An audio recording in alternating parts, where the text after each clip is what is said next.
बच्चों, अब हम करने वाले हैं मेंटल मैथ पर्सन कोर्स कक्षा 6 का अगला भाग।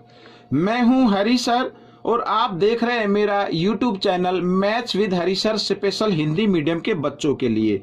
तो यहाँ पर कक्षा 6 के पहले अध्याय हम कर रहे हैं, जिसके दूसरे भाग में हम पहुंच चुके हैं। और यहाँ पर देखो प्रश्न नंबर 14 क्या कहता है, 24 किलोमीटर 450 मीटर में कितने मीटर जोड़े जाएं कि वह 30 किलोमीटर 550 मीटर हो जाए। ठीक है ना, ये हमें बताना है। अब यहाँ पर बच्चों इसको हल करते हैं। देखो इसमें लिखा कितने मीटर जोड़े जाएं, यानी कितनी संख्या जोड़ी जाए कि ये 30 किलोमीटर 550 मीटर हो जाए। तो इसका मतलब ये क्या होगा, ये उत्तर हो गया। उत्तर क्या हो गया, 30 किलोमीटर और 550 मीटर, ये आपका उत्तर हो गया। इस उत्तर में से जो जिसमें जोड़ना है उसको घटा दीजिए, 24 किलोमीटर और 450 मीटर। ठीक है, ये जोड़ना है, तो आइए घटा लेते हैं। तो यहां पर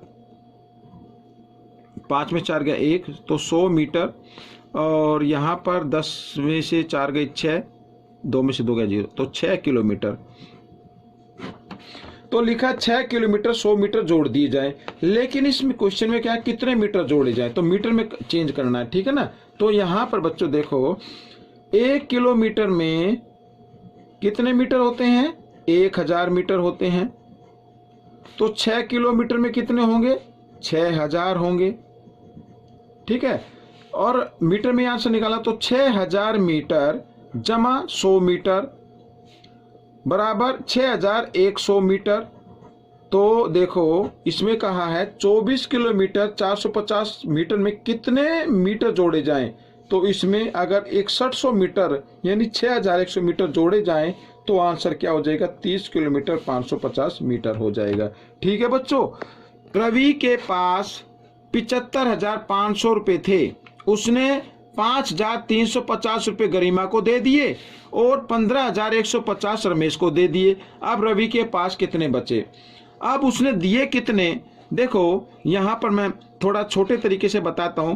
15,150 तो दिए रमेश को और 5,350 दिए गरिमा को, तो कुल कितने दिए, जोड़ कर लेते हैं। 3 और 1 4 और 1 5, ठीक है, 5 और 5 10, हासिल 1 और 1 2।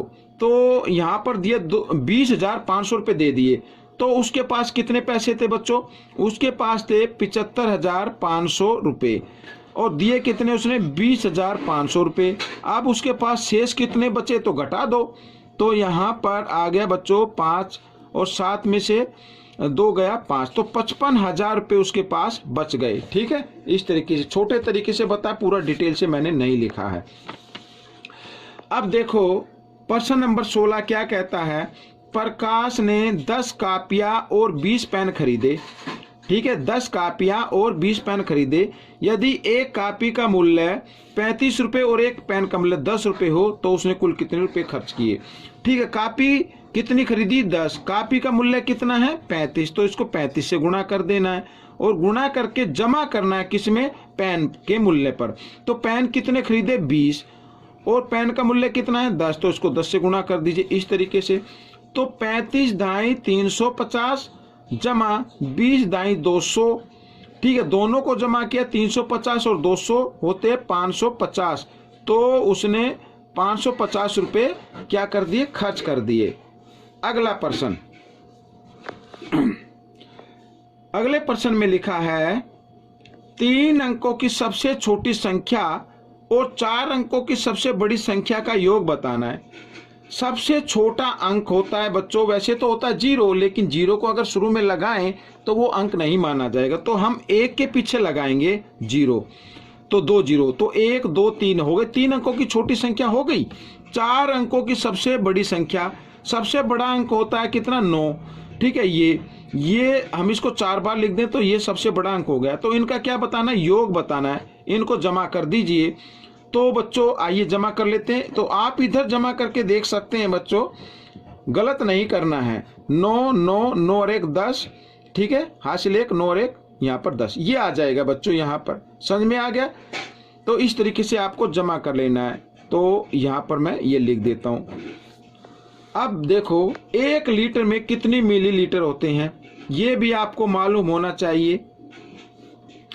1 लीटर में बराबर होता है 1000 मिलीलीटर। ठीक है, 1000 मिलीलीटर, इसको याद कर लीजिएगा। 1 लीटर में 1000 मिलीलीटर होते हैं। तो इस तरीके से ये प्रश्न भी आपका हल हो गया है। और आप चाहें तो इसको लिख सकते हैं। देखो बच्चों, यहाँ पर मैं बताता हूँ, 10 मिलीलीटर,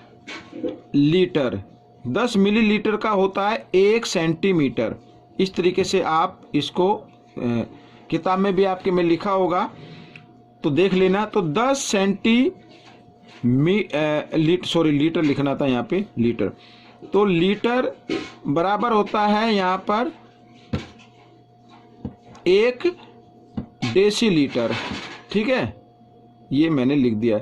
और 10 डेसीलीटर, डेसी लिख लेते हैं, 10 डेसीलीटर ये बराबर होता है 1 लीटर के। इस तरीके से तो पूछा है 1 लीटर में कितने मिलीलीटर होते हैं यहाँ पर, तो 10 गुणा 10 गुणा 10, 1000। ठीक है, इस तरीके से करना है। तो अगला प्रश्न देखो, प्रश्न नंबर यहाँ पर 19। 18 मीटर में कितने सेंटीमीटर होते हैं। अब 1 मीटर में बच्चों, 1 मीटर में सेंटीमीटर होते हैं 100। ठीक है ना, 100 सेंटीमीटर। तो 18 में कितने होंगे, 18 में कितने होंगे, तो 18 गुणा 100, 1800 सेंटीमीटर। इस तरीके से करना है। 18 को 100 से गुणा कर दिया, 1800 आ गया। अगला प्रश्न यहाँ पर लिखा है, 1 डिब्बे में इकाई, दाई, सैकड़ा, हजार, 10,000, 40,000 टॉफियां हैं। कितनी हैं, 40,000। प्रत्येक टॉफी का भार 5 ग्राम है, तो डिब्बे का वजन किलोग्राम में कितना होगा। तो बच्चों जितनी भी टॉफी है ना, यहाँ पर 40,000 लिखा है, तो 40,000 टॉफी को लिख के 5 से गुणा कर दीजिए, 5 ग्राम से। ठीक है, तो टोटल वजन आ जाए ग्राम में। 5 चौक 20, जीरो कितनी है इसमें, 4, तो 4 जीरो लगा दी। अब बच्चों ये तो हो गए कितनी, 4, ये लगा दी। ये तो हो गए बच्चों ग्राम, इसको बदलना है किलोग्राम में। तो बच्चों जब कभी भी आपको ध्यान रखना है, जब कभी भी हमें छोटी इकाई को बड़ी इकाई में बदलना हो, तो उसको 1000 से क्या कर देना, भाग कर देना। 3 जीरो से 3 जीरो, तो बच्चों यहाँ पे आ गया 200 किलो। क्या आ गया, 200 किलोग्राम। ठीक है ना। अब आगे प्रश्न करते हैं। एक नोटबुक में 48 पेज हैं, ऐसी 20 नोटबुक में कितने पेज होंगे। भाई एक में कितने, 48 हैं, 20 में कितने होंगे, तो 48 गुणा 20 गुणा कर लीजिए। अब जीरो यूं की यूं, 2 से 2 अट्ठे 16, 2 चौक 8 1 9, 960 पेज होंगे बच्चों। तो इस तरीके से छोटे तरीके से करना है, क्योंकि आपको अगर किसी भी क्विज में पार्टिसिपेट कर रहे हैं, हिस्सा ले रहे हैं, तो आप इस तरीके से करके देख सकते हैं। आइए आगे। अगला प्रश्न लिखा कहता है, आरोही क्रम में लिखो। यानी आरोही क्रम उसे कहते हैं, पहले छोटा फिर बड़ा फिर बड़ा फिर बड़ा। तो देखो पहला अंक देख लेते हैं, यहाँ पर 4 4 4, ये तो बराबर है। तो दूसरा अंक 3 है, यहाँ पे 7 है, यहाँ पे 3 है, यहाँ पे 7 है, तो जाहिर सी बात है 3 छोटा होगा। तो इन दोनों अंकों की तुलना करते हैं अब हम। तो तीसरा अंक 7 है, यहाँ पे 9 है, तो 7 छोटा होगा या 9, 7 होगा। तो पहले इस अंक को हम लिखते हैं और बाद में इस अंक को लिखते हैं, क्योंकि इन्हीं के बीच में तुलना थी ना। अब बचे ये 2 अंक, अब इनमें छोटा कौन सा वो देखना है। तो दोनों अंक तो बराबर हैं, तीसरा अंक 3 है, यहाँ पे 9 है, तो ये 3 वाला छोटा होगा, तो इसको लिखते हैं और फिर इस अंक को लिख लेते हैं। तो इस तरीके से आरोही क्रम हो गया। अगला भी ऐसे ही है, अवरोही क्रम का लिखा है। अवरोही क्रम में पहले क्या करना है, सबसे बड़ा अंक लिखना है। तो सबसे बड़ा अंक देख लेते हैं। देखो यहाँ पर पहले 2 अंक 43 43 43 43 बराबर हैं। अब हम लेंगे अगला अंक, तो यहाँ पे 2, यहाँ पे 5, यहाँ पे 1, यहाँ पे 1, तो बड़ा कौन सा हुआ, 2 या 5, 5। तो इसको लिख लेते हैं सबसे पहले, ठीक है, ये लिख लिया। फिर इसको लिखें क्योंकि इसी में हमने तुलना की थी। अब ये दोनों तो तीसरा अंक तो बराबर था ना, अब कौन सा लेना है, चौथा अंक। यहाँ पे 2 है, यहाँ पे 5, तो बड़ा कौन सा होगा, ये वाला होगा। तो इसको लिख लेते हैं 43,152 और लास्ट में लिखेंगे 43,125। इस तरीके से ये अवरोही क्रम हो गया। आगे फिर आरोही क्रम का आ गया। आरोही क्रम का देख लेते हैं बच्चों यहाँ पर, ठीक है। तो 27, यहाँ पे ये है 26, शायद 26 है, 27, 24। तो आरोही क्रम में सबसे छोटा आता है तो 24 वाला छोटा आएगा क्योंकि ये सबसे छोटा अंक है, 24,736। फिर क्या आएगा, 26 वाला आएगा तो 26 वाला लिख लेते हैं, 26,743। अब ये देखो ये अंक हैं, दोनों बराबर हैं। पहले 2 अंक तो बराबर हैं, तीसरा अंक 6 और यहाँ पे 6 ये भी बराबर है। अगला अंक 4 है, यहाँ पे 3 है। तो छोटा कौन सा हुआ, ये 3 वाला हुआ। तो इसको लिखेंगे 27,634 और लास्ट में इसको लिख देते हैं 27,643। ठीक है, इस तरीके से अगर आप करेंगे तो गलती भी नहीं होगी और जल्दी से कर पाएंगे। फिर अवरोही क्रम वाला आ गया। अवरोही क्रम में फिर पहले क्या लिखना है, सबसे बड़ा अंक। तो देखो यहाँ पर पहले 15, 15, 18, 18। तो 18 बड़ा होता है तो 18 के तो दो नंबर है, इनमें तुलना करते हैं। अब तीसरा अंक देखते हैं 5 और ये 4, तो 5 वाला बड़ा होगा तो हम इसको लिख लेते हैं 1854 और 1845, क्योंकि इसी में तुलना की थी ना, ये बड़ा ये छोटा।